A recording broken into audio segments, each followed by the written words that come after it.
All right, we're at the install. Letting the guys decide what they need to do and all that. These templates are dirty. I do like having them wiped off at the shop, but didn't happen, so we'll deal with that. I'm sure there'll be comments about that, but so the first thing we're gonna do is get the stove out. So the guys chose well on what to do first. So that's what we're gonna do. Alrighty.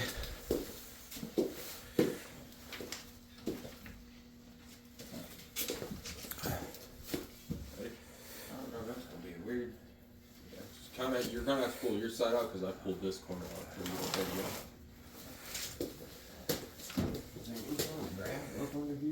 Well, we need to lift it backwards so we can get it put on the blanket. Right, ready? There you go.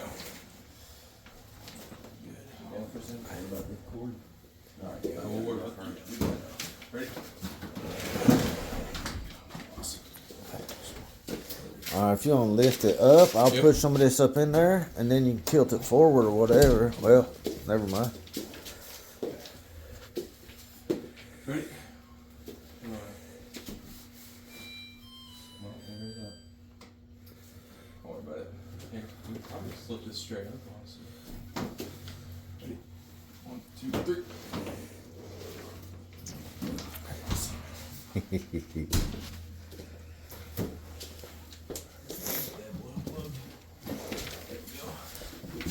This thing has the longest cord I've ever seen on an oven.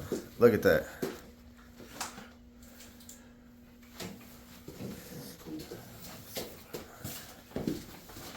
Didn't tear the pipe too bad at all.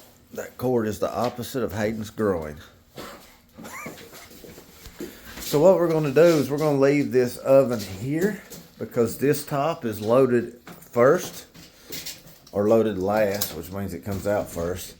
So we'll go ahead and put it in place, then we can move the stove over here, and then we can bring our tops in here, you know, keep us from having to move it back and forth, back and forth, back and forth.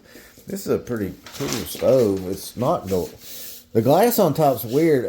That's why it's one of these induction. It's probably a pretty pricey stove. All right, we have all the tops in. These walls are extremely bowed. I actually cut the top to the bows, but I still got some issues. You always got to have 30 inches here, and I was missing about a 1/4 inch. So I have to go into the wall, and it's because templates are an 1/8 inch thick, stone's 1 inch and 3/16, and if the walls are out of plumb, you know, your bows just don't match perfectly. So they're getting tile anyway, so just notch the wall and put it in there. I got a screw I got to get out, so AJ went to go get me a hammer and a chisel.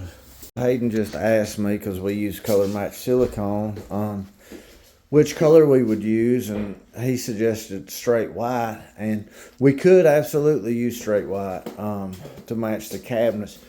But the thing about straight white is it's, I don't know, in my opinion, it's a little harder to use. You see it everywhere it goes, so if it gets on the tops underneath, you're going to be able to see any white mark or anything. And if you got dirt or anything on your fingers, you're going to be able to see it. Also, I just think the transparent white's a lot easier to work with. Don't set anything on that stove. So that's what I told him to use. And I told AJ, but I didn't video it. You know, at this point, what we need is, you know, the Aardwolf joint setter, the Akimi bag, some alcohol rags, cardboard with epoxy on it, black and gray color, some hardener, C-clamps to catch this once we drop it, a grinder and a blade to cut it, fan to put in the window to blow the smoke out or blow the dust out, a cooktop bag if we have it, which should already been put in the sink, but we don't have one, so we'll put blankets in there to catch the dust. And both the levels, so that whenever somebody doesn't have anything to do, they can go ahead and level this, cut the shims, clean it, caulk it out, and all that. You know, the idea is to have everybody continuously stay busy on the job, which is almost impossible to do all the time. But, you know, you can do a good job at it. We also need a dishwasher bracket, and someone can put that in. You know, as long as everybody stays busy, we're good to go. Try not to get it on the walls, AJ. All right, guys, we are finishing up here. We're using this new sealer. Can I see it, AJ? It's called Maxiblack from LK. It's a color enhancing water and oil repellent sealer for dark stones. And it looks like it's doing a pretty good job on this. When you're using a sealer for dark stone, you want to be careful not to get it on the walls, which it's not making it too bad. Like spider black, for instance, you have black spots all over the walls. Anything my guys ask me, I try to put in our video, because the whole reason I made the video is to help people. Flexible drill bit, that'll work too right there. So he was asking me how to get in where the dishwasher is. And the contractor here just brought a flexible bit for the drill, which will help a lot. You can get in there and twist it. But I don't know, did you open the door, AJ? Mm-mm. So you're gonna have a hard time getting if the door's closed. See how big that door is? But if you open the door, man, it opens up a whole new world to you, you know? You can just push it back and get right up in there. So these dishwasher brackets, they come with screws, but some of them get lost and such. So I ended up buying 2 boxes of screws. You want to make sure you use the screws with the flat head on the side that goes into your cabinet, because you don't want it round head sticking out and grabbing your dishwasher or anything else. And then the round headed ones are the ones that go from your ears up into the dishwasher bracket. That's a flat one there as well. These here have a round head. Guys, I don't really care for this Maxiblack sealer. It kind of leaves some smear marks. I've been spending the last 15-20 minutes, you know, rubbing, trying to blend everything in so we don't have any smear marks. But I'm going to put some Hydrex on it right now and try to just blend everything in. Guys, we are finished.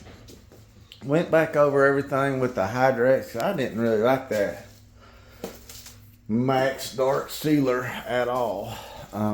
Hopefully we don't have issues because we used it and have to come back out here and clean this stuff and reseal it. But if we do, it'll be a lesson learned. But all in all, everything turned out really well.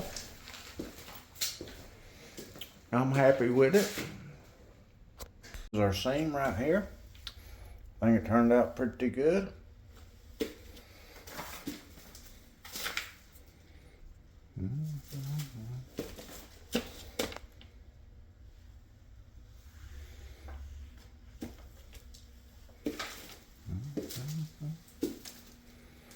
Everything, guys. I really appreciate y'all watching. The contractor on this one, really cool people too. I really like him. Made a couple shorts on this, us getting this L-top in and us cutting out the drop-in sinkhole and all that. So I hope you guys got to watch that. If not, you can check it out. But man, if you ain't subscribed, I'd appreciate y'all subscribing and give me a like and maybe comment on the video. It does help, man. Anyways, I appreciate it, guys. I hope y'all have a blessed day. I'll see you on the next one.